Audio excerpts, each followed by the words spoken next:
Beautiful weather. Thank the good Lord for that. Today's a normal Wednesday for us, so a lot of good work and continuing to improve. Got a tremendous opponent this week on the road, big rivalry game, great opportunity to take another step. And with that, I'll open it up.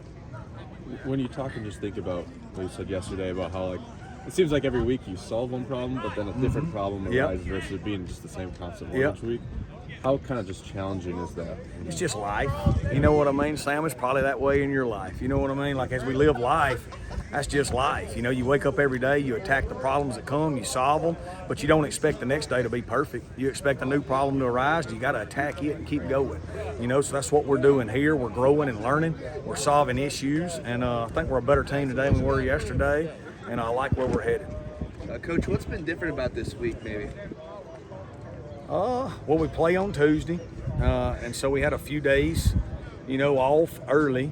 But after that, you get on schedule, and not a whole lot really after that. When you're in the season, man, a lot of times you don't even know what the day of the month it is. Like, you don't know. I mean, it's just Tuesday's a Tuesday, Wednesday's a Wednesday, and you're in a routine and you roll. Yep. Kind of toward the end of your prep for this game, kind of maybe talk about, what thoughts do you have about this prep week? Maybe some things that stand out to you. Yeah, we've had a good week. We've had a good week, getting better. Our kids have great attitudes. We realize how close we are. We've talked about all our losses we've had over the last 2 years and what's caused those losses. We've evaluated that. And our kids know we're close. But close isn't good enough. We've got to get over the hump and win that. Our kids feel that and understand that.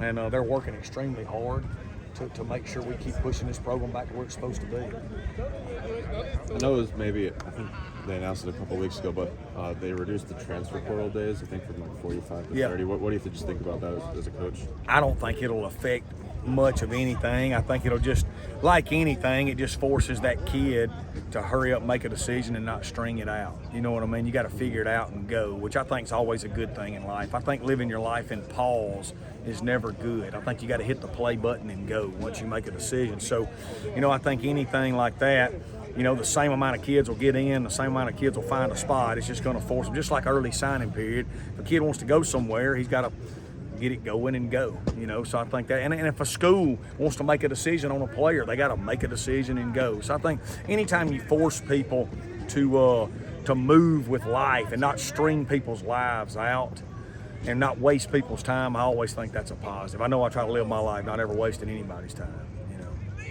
Coach, what are some of the things you guys really need to get off to a fast start against the Jaguars on Tuesday? Yeah, we got off to a fast start last week, and hopefully we can carry that over. That's something we felt like we did well and got off to. They're a good football team. They present their own challenges, and we're on the road, and so we just got to execute at a high level and play with a lot of passion and do our job, do what we're supposed to do. Well, Southern Miss has never beaten South Alabama in football. Is that an extra motivating factor this week just because of the rivalry? I don't, maybe in a normal situation it would be, Dima, but for us, we're so looking internally trying to get better and keep pushing this program back to where it's supposed to be that, we're just focusing on us, man, and trying to get better within our own self.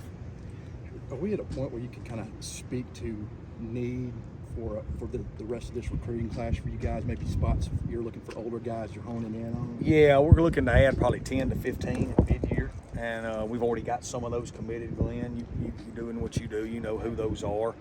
We'd like to add some more linebackers. We'd like to add a lot of secondary depth. We'd like to add a lot of receivers. We'd like to add maybe another tight end, and those are the big points of emphasis right there. Having that spotlight, ESPN2 primetime game, just what's that mean to the program to potentially make a big statement, Could be big, it could be big, but again, man, we're just at a point right now where we need to play our best football. We haven't done that yet, and so we're focusing on us, man. If we could put our best foot forward and play our best game and take a step in the right direction, that could be great, but you can't think about that. You got to think about, what do we need to do better collectively and individually to keep pushing this program back where we want to get it to. Good, man.